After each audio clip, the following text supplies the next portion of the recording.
Hello, good morning sa lahat po ng mga supporters ng DDS supporters. Sa supporters po ng Chris MTV, Charity Vlog.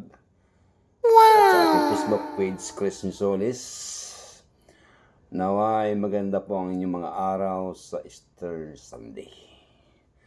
At sa sunod pang mga araw na darating sa ating buhay. Shout out po sa inyo lahat. At sana ligtas tayo sa anumang kapamakan.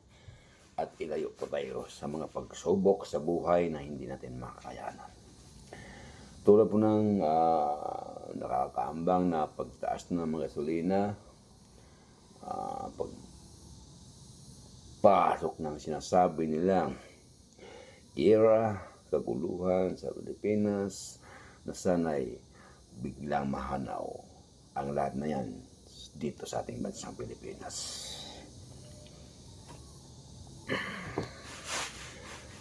Dahil kung pumasok po ang kaguluhan sa ating bansa, wala pong mangyayari sa atin lahat. Lahat, lugmok po ang ating kabuhayan. Dahil ngayon pa lang po, lugmok na tayo na wala pang gulo. Sa pagtaas pa lang ng gasolina, marami nang nakahirap na sa bayan ng Pilipino. Marami nang nangyayaring sa mga pamilya na nagugutom dahil sa kawalan ng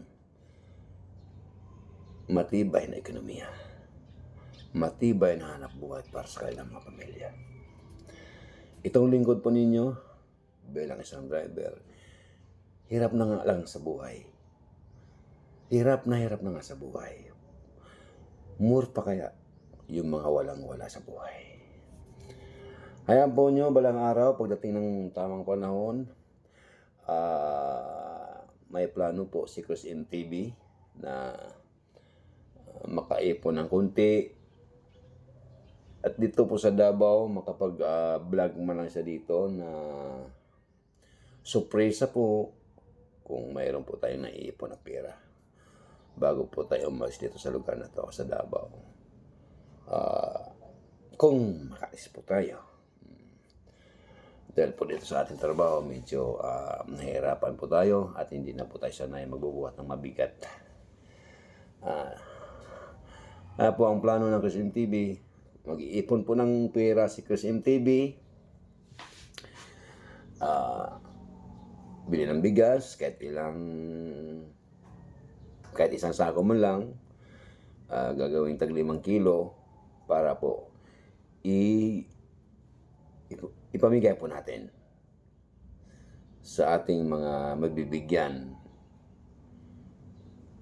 sa lugar ng Davao bago man ako pumalis sa ating trabaho.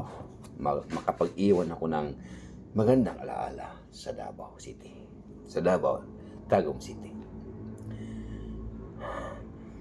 Ngayon po, hirap pa tayo ngayon, kaya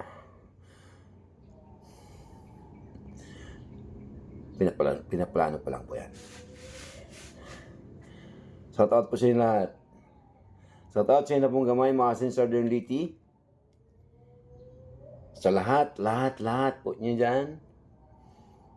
Sa Barangay Lagundi, Morong Rizal, shout out po sa buong Rizal. At shout out sa Davao City, sa Tagum City, at sa lahat po ng mga Pilipina.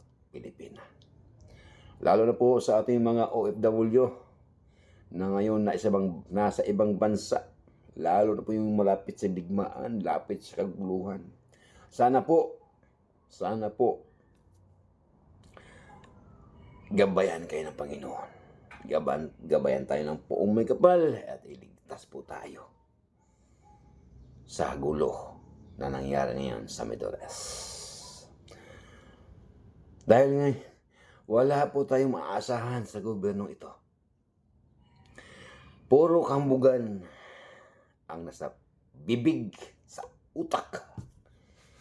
Hindi alam ang binitawang salita kung ano ang ibig sabihin. Basta once sa panagsalita siya, yun na yun. Papaw na walang katotohanan. Salita, pangako na walang katotohanan.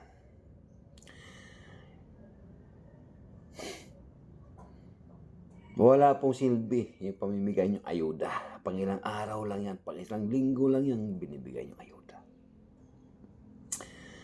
Ang hinihiling po ng sambayan ng Pilipino, yung pang matagalan na hanap buhay. Hindi ayuda. Dahil ang binibigay ng ayuda, galing din sa amin lahat yan. Galing isa sa mga sambayan ng Pilipino yan, nanggagaling yung mga binibigay niyong ayuda. Pera man yan o bigas, o anong klase yan, binibigay niyo sa amin din lahat yan. Pero papaano yung sa sunod na mga buwan? At papaano rin yung hindi nabibigyan? Dahil malayo at hindi nyo supporters.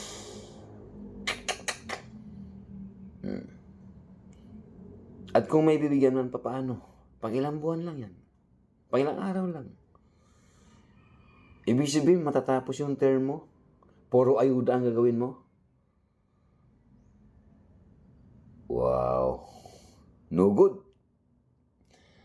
No good. Okay lang po sana yan, nagbibigay ka ng ayuda, Marcos. Kung ang binibigay mo, yung pera nyo, hindi pera ng bayan. Kaso ang binibigay nyo, galing din sa amin. Kumita pa nga kayo eh.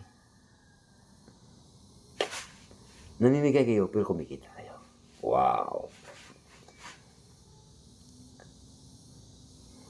Paano ang sukli? Saan mapupunta ang sukli? Saan mapupunta ang sobra? Maraming nawawaldas sa ginagawa niyong pagbibigay ng ayuda. Dahil hindi may iwasan, may mga katkong-katkong dyan. Binigyan pa niyong tuloy ng kalukuhan at kasalanan ng tao sa pagbibigay ng ayuda. Maraming nagkakasala dyan.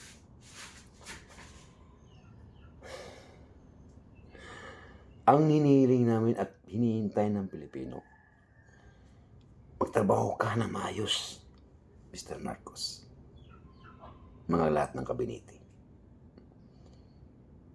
Trabaho, negosyo, at ekonomiya ang pagsikapan mo, hindi puro ayuda.